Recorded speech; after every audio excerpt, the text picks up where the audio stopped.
नमस्कार, मी विनीत सर स्वागत करतो आपल्या सर्वांच्या युट्यूब चॅनलवर. तर बघा रे विद्यार्थी मित्रांनो, डिप्लोमा फर्स्ट इयरचा कॅप राऊंड 1 चा निकाल हा जाहीर झालेला आहे. विद्यार्थ्याला कोणकोणतं कॉलेज अलॉट झालं, कोणकोणत्या ब्रांचेस अलॉट झाल्या हे सर्व काही विद्यार्थ्यांनी बघितलं असेल. पण तरी सुद्धा विद्यार्थ्यांच्या मनात खूप सारे डाऊट्स आहे, खूप सारे प्रश्न आहे की सर काय काय करावं, बापा बापा बापा. भरपूर साऱ्या विद्यार्थ्यांच्या मनात हे प्रश्न आहे. तर सर्व प्रश्नांची उत्तरं आपण वन बाय वन सर्व आजच्या व्हिडिओमध्ये डिस्कस करणार आहोत.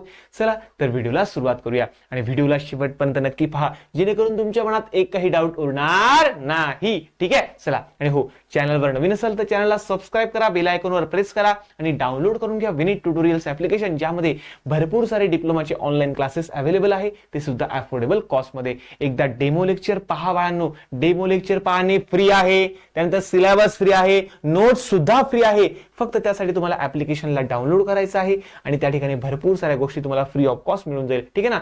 बघा, बेसिक मॅथमॅटिक्स जर तुम्हाला फ्री डेमो लेक्चर बघायचे असेल किंवा पहिलं चॅप्टर फ्री करायचं असेल तर जा ऍप्लिकेशन डाउनलोड करा. त्या ठिकाणी एक तुम्हाला आयकॉन दिसेल की ऍप्लिकेशन कसं यूज करता. ठीक आहे ना, त्याला पहिले बघून घ्या आणि नंतर मग ऍप्लिकेशन पूर्णपणे तुम्ही यूज करू शकता. ठीक आहे ना. चला असो, तर बघा बेटा, महाराष्ट्रातल्या भरपूर विद्यार्थी टॉपर येत आहे आपल्या क्लासेसचे आहे. आणि हो, जर जळगावचे तुम्ही असाल तर नक्की भेट द्या विनीत ट्युटोरियल्सला.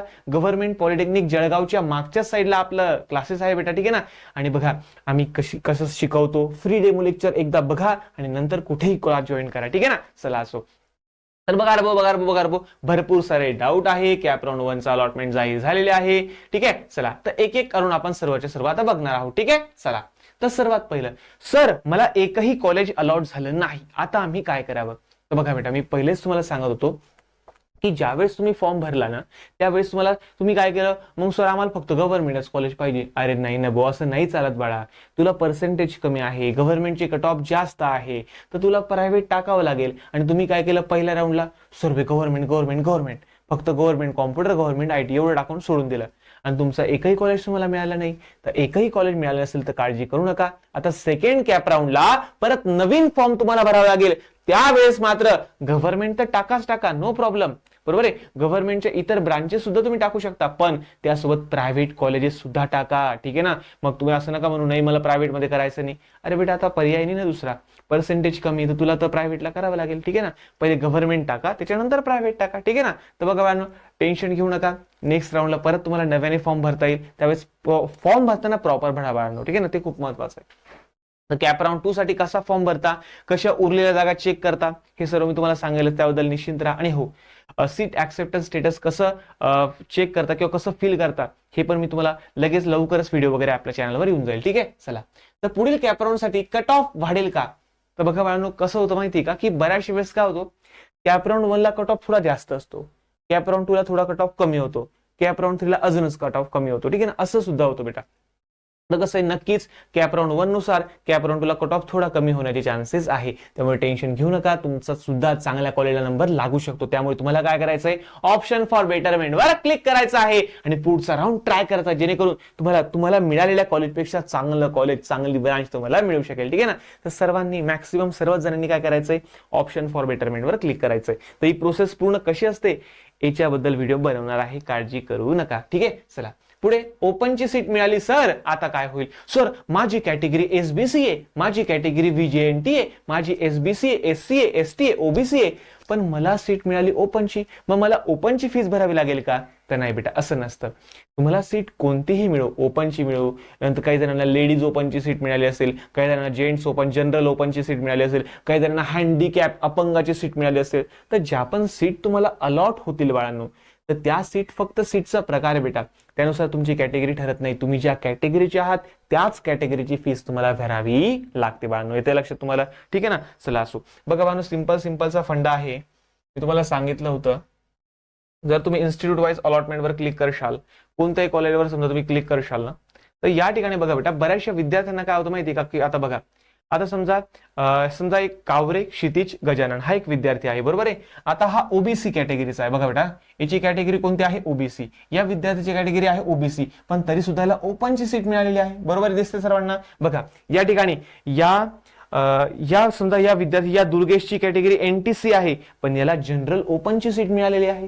म्हणजे असं नाही बेटा, तुमची कॅटेगरी कोणती असो, तुम्हाला याच कॅटेगरीची फीस, तुम्ही ज्या कॅटेगरीचे आहात ना त्याच कॅटेगरीची फीस तुम्हाला भरायची आहे. सीट कोणतीही मिळो, सीटचा प्रकार कोणताही मिळो, तुम्हाला तुमच्या कॅटेगरीनुसारच फी भरावी लागेल, त्याचनुसार तुमची स्कॉलरशिप वगैरे तुम्हाला मंजूर होईल बेटा, ठीक आहे ना.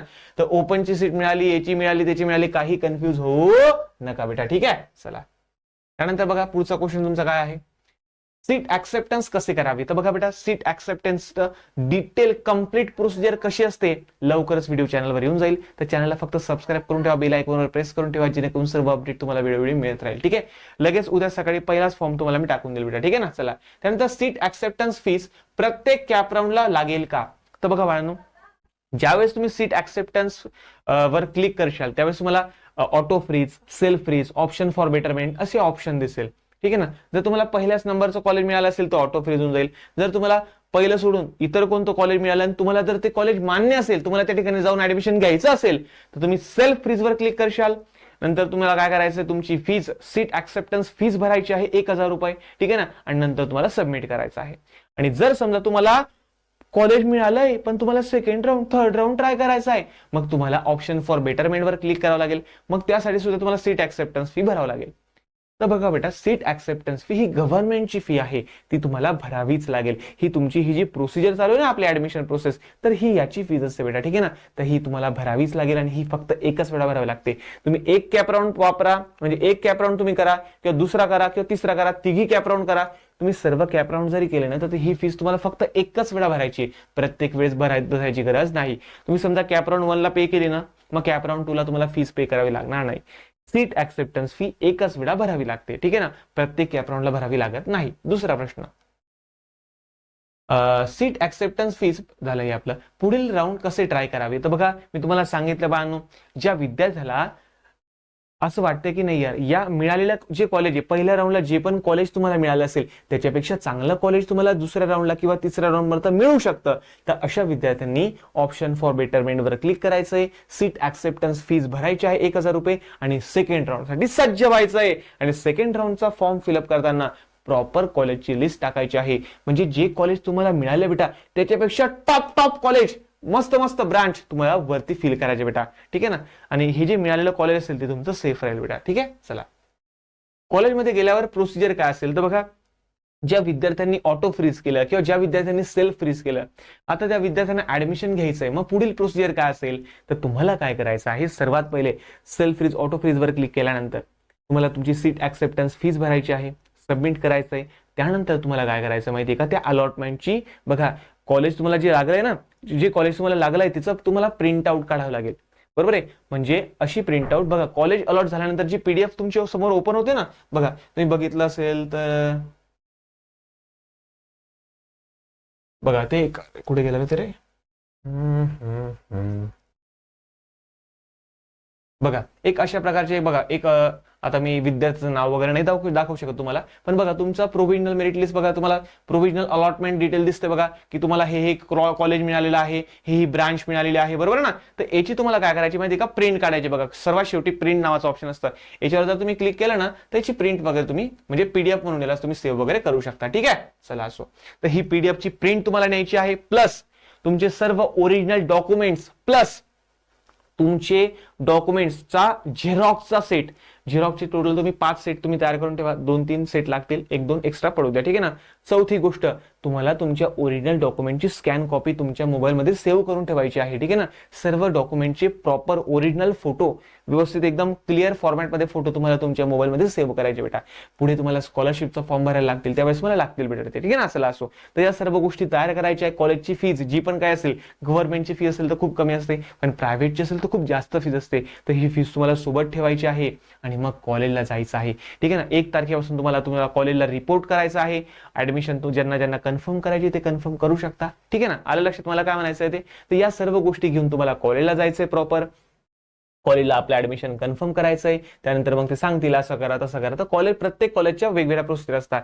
त्या कॉलेजचा ऍडमिशन फॉर्म भरायचा, मग लायब्ररीचा फॉर्म भरायचा, आय कार्ड साठी फॉर्म भरायचा, त्या ठिकाणी फोटो द्यावा लागतो आय कार्ड साठी. नंतर तुम्हाला युनिफॉर्म असेल तर युनिफॉर्मचा तुम्हाला कापड वगैरे काही ठिकाणी कापड परचेस करावं लागतो. म्हणजे या सर्व गोष्टी, ज्या स्टेशनरी कंडक्ट करावं लागते, स्टेशनरी घ्यावी लागते, तर या सर्व गोष्टी तुम्हाला कराव्या लागतील, ठीक आहे ना. आणि हो, डिप्लोमाच्या फर्स्ट इयरला असेल तर कोणकोणते साहित्य तुम्हाला लागणार आहे, तर याचा सुद्धा एक सुंदर असा व्हिडिओ मी उद्या घेऊन येईल बेटा, ठीक आहे ना. तर कोणकोणत्या गोष्टी तुम्हाला घ्यायच्या आहे, कोणकोणत्या गोष्टी तुम्हाला लागणार आहे, कोणकोणत्या ब्रांचच्या विद्यार्थ्यांनी कोणकोणत्या गोष्टी घ्यायच्या आणि कोणकोणत्या विद्यार्थ्यांनी कोणत्या गोष्टी घेऊ नये, ठीक आहे ना. रिकामा पैसा बर्बाद करायचा नाही, ठीक आहे ना. हे सर्व सांगेल, काळजी करू नका बेटा, ठीक आहे ना. चला असो, कॉलेजमध्ये अशा प्रकारची प्रोसिजर असेल. तुम्हाला सांगितलं ओरिजिनल डॉक्युमेंट घेऊन जा, 5 सेट झेरॉक्सचे घेऊन जा, तुमचे फोटोज वगैरे घेऊन जा.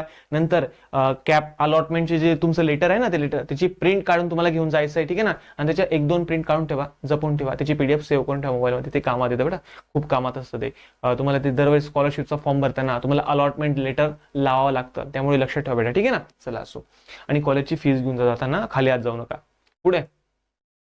पुढील राऊंड ट्राय करताना मागील राऊंडला मिळालेली सीट सेफ राहील का? हो बेटा, जर पहिल्या राऊंडला मला एखादी सीट मिळालेली आहे, बरोबर आहे, आणि मी सेकंड राऊंड ट्राय करतोय, तर सेकंड राऊंडला जर मला कोणतं कॉलेज मिळालंच नाही, तर पहिल्या राऊंडला मिळालेली सीट मला सेफ राहील, त्या ठिकाणी मी ऍडमिशन घेऊ शकतो, बरोबर आहे. पण जर सेकंड राऊंडला एखादं चांगलं कॉलेज मला मिळून गेलं, तर फर्स्ट राऊंडला मिळालेलं कॉलेज कॅन्सल होऊन जाईल आणि सेकंड राऊंडला मिळालेल्या कॉलेजला मला नंबर, म्हणजे त्या ठिकाणी मला ऍडमिशन वगैरे घ्यावं लागेल. परत सेम तसंच सेकंड राऊंडला एखादं कॉलेज मिळालं, परत मी थर्ड राऊंडचा फॉर्म भरला, ओ बापा, परत मी काय केलं, ऑप्शन फॉर बेटरमेंटवर क्लिक केलं, परत थर्ड राऊंडसाठी फॉर्म भरला. परत सेम तसंच थर्ड राऊंडला जर मला नवीन कॉलेज मिळालं तर ठीक, नाही मिळालं दुसरं कॉलेज, तर सेकंड राऊंडचं कॉलेज माझं सेफ राहील. तर काहीच काळजी करू नका, ज्यांनी ऑप्शन फॉर बेटरमेंटवर क्लिक केलेलं त्यांचं कॉलेज सेफ राहील, ठीक आहे. चला पुढे, TFWS सीटचा काय फायदा आहे? तर TFWS सीट म्हणजे काय की ट्युशन फी वेव्हिअर स्कीम. ज्या विद्यार्थ्यांना TFW ची सीट मिळालेली आहे, ज्यांनी TFWS चा कोर्स कोड टाकला होता फॉर्म भरताना, बरोबर आहे, आणि त्यांना त्यांची सीट मिळाली असेल, तर अशा विद्यार्थ्यांना ट्युशन फी माफ असेल, अशा विद्यार्थ्यांना फीस खूप कमी लागते, खूप कमी लागते, खूप कमी लागते, ठीक आहे. चला, त्यानंतर स्पॉट राऊंड म्हणजे काय? तर बघा बेटा, कॅप राऊंड 1, कॅप राऊंड 2 आणि कॅप राऊंड 3 हे तिघी राऊंड झाल्यानंतर एक स्पॉट राऊंड होतो, त्याला काउन्सिलिंग राऊंड सुद्धा म्हणतात. आता स्पॉट राऊंड म्हणजे काय? तर बघा, cap round 1, cap round 2, cap round 3 या तिघी राऊंडला सर्वांचे ऍडमिशन झाल्यानंतर ज्या उरल्या सुरलेल्या ज्या ऍडमिशन असताना, उरल्या सुरलेल्या ज्या व्हॅकंट सीट असताना, उरल्या सुरलेल्या ज्या जागा असताना बेटा, त्यांच्यासाठी मग स्पॉट राऊंड होतो बेटा. मग हे कसं असतं, फर्स्ट कम फर्स्ट सर्व. म्हणजे तिघी कॅप राऊंड झाले, ज्या विद्यार्थ्याला ऍडमिशनच मिळालं नाही किंवा ज्याला विद्यार्थ्याला फॉर्मच भरता आला नाही, फॉर्म चुकवून ठेवला, काही प्रॉब्लेम आला, जे पण काय असेल ते, बरोबर आहे, किंवा एखाद्या विद्यार्थ्याने पहिला राऊंड पहिला नंबरचं कॉलेज टाकलं, बरोबर आहे, आणि ते त्याला मिळालं, बरोबर आहे, आणि त्याने ते घेतलं नाही, तर त्या विद्यार्थ्याला कॅप राऊंडमधून बाहेर काढण्यात येतं. तर अशा सर्व विद्यार्थ्यांना स्पॉट राऊंड थ्रू ऍडमिशन घ्यावी लागते.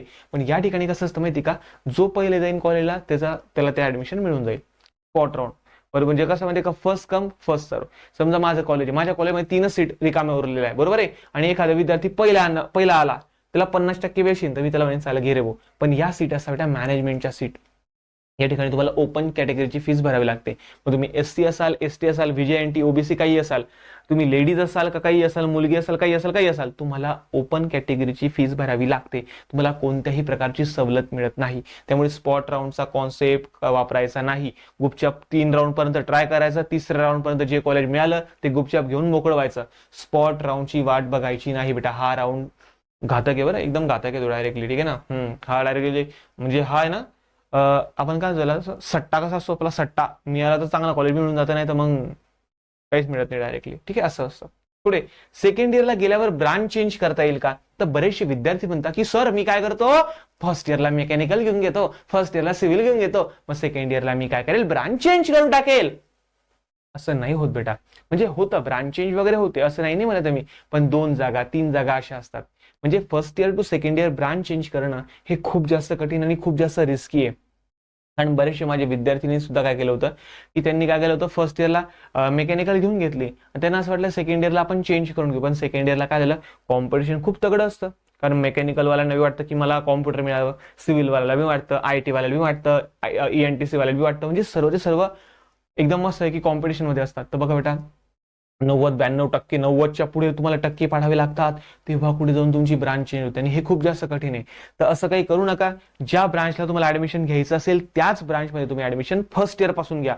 असं म्हणू नका की मी सेकंड इयरला ब्रांच चेंज करून घेईल, फर्स्ट इयरला मी कोणती बी घेऊन घेतो, सेकंड इयरला मी बरोबर जी पाहिजे ती घेऊन घेईल. असं करू नका, या भरोशावर राहू नका. एकदम लक तुमचं एकदमच जास्त लक असेल आणि खूप जास्त टक्के तुम्हाला असेल तरच तुमची सेकंड इयरला ब्रांच चेंज होऊ शकते, ठीक आहे ना, नाही तर होणार नाही. पुढे, डिप्लोमासाठी कॉलेज किती मॅटर करतं किंवा बाहेर शिक्षणाला जावं का? आता बरेचसे विद्यार्थी म्हणतात की सर मी जळगावचा आहे, मी पुण्याला जाऊ का, मी मुंबईला जाऊ का डिप्लोमा करायला? अरे बेटा, डिप्लोमा हा ऑल ओव्हर महाराष्ट्रामध्ये सेमच आहे, कारण महाराष्ट्रामध्ये कुठेही करा युनिव्हर्सिटी MSBT राहणार आहे, बरोबर आहे. तुमचा सर्वांचा पेपर सेम असणार आहे, तुमचा सिलेबस सेम असणार आहे, सर्व सेम असणार आहे बेटा. तुमच्या सर्टिफिकेटवर सुद्धा MSBTच येणार आहे बेटा. त्यामुळे डिप्लोमा तुम्ही कुठूनही करा, खेड्यातून करा, पाड्यातून करा, जिल्ह्यातून करा, मोठ्या सिटीमधून करा, सर्व काही सारखंच होणार बेटा, काहीही फरक पडणार नाही. त्यापेक्षा तुम्ही ज्या जिल्ह्यामध्ये आहे, ज्या सिटीमध्ये आहे, ज्या खेडेगावात आहे, त्याच्या जवळपास जे कॉलेज असेल त्या ठिकाणी तुम्ही डिप्लोमा करू शकता, नो प्रॉब्लेम बेटा, ठीक आहे ना. हो, पण अभ्यास मात्र नक्की करा, कारण असं माहिती का बेटा, कॉलेज जरी मॅटर करत नाही, पण तुमचं टॅलेंट, तुमचं नॉलेज हे मॅटर करतं बेटा. आणि हो, लक्ष ठेवा, घरी बसून तुम्ही अभ्यास करू शकता.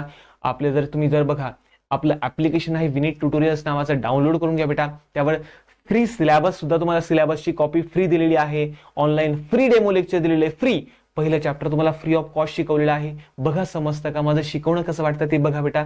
जर शिकवणं आवडलं तरच तुम्ही पुढे कंटिन्यू करा बेटा, ठीक आहे ना. आणि हो, अभ्यास करा बाळांनो, काहीही करा पण अभ्यास करा रे बाळांनो, कारण भरपूर विद्यार्थ्यांना मी फेल होताना बघितलेलं बेटा, ठीक आहे ना. बरेचसे विद्यार्थी फर्स्ट सेमिस्टरला इकडे तिकडे फिरतात आणि सेकंड सेमिस्टरला माझ्याकडे येतात, म्हणतात सर मी फेल झालो. अरे बेटा, आता मी काय करू शकतो. तर बघा बेटा, पहिलेच सांगतोय, पहिल्यापासून अभ्यास करा. युनिट टेस्टला महत्व द्या. युनिट टेस्टचे मार्क तुमचे पकडले जातात, ते खूप महत्वाचे बेटा. तर पहिल्यापासून अभ्यासाला लागा रे माझ्या भावांनो, माझ्या बहिणींनो, ठीक आहे. चला, तर सीट ऍक्सेप्टन्स कसं करता, काय करता, याबद्दल मी डिटेल व्हिडिओ बनवणारच आहे, ठीक आहे. चला, तर भेटूया पुढच्या नवीन व्हिडिओमध्ये. तोपर्यंत धन्यवाद.